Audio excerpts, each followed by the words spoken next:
знаете эту известную распевку? Именно с нее сводить начинают ребята, которые собрались здесь.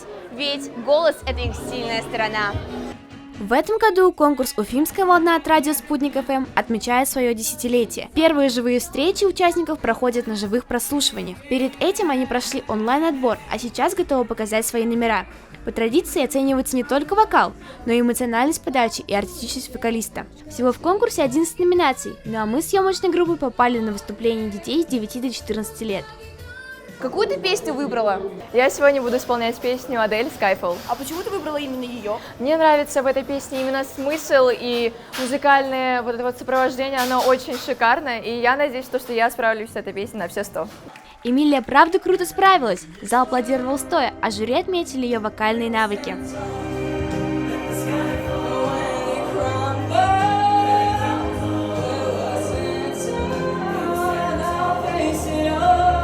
В этом году было подано около 300 заявок со всей России, и только 91 прошла дальше. Кстати, в 2021 году введено новшество. После отборочного этапа будет проводиться онлайн-голосование среди всех зрителей для выбора участников конкурса, которые не прошли по мнению жюри.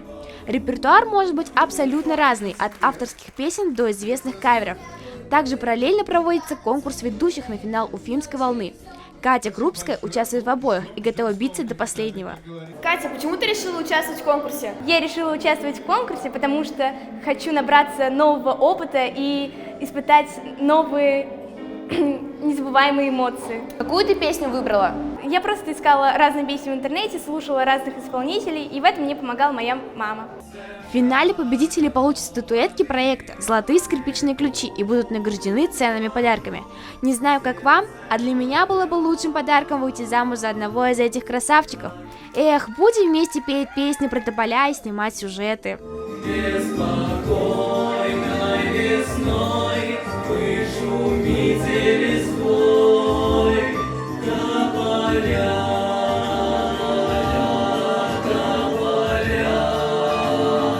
Я уверена, что буду болеть именно за эту команду, и вы выбираете себе любимчиков и следите за их творчеством. Ждем финал.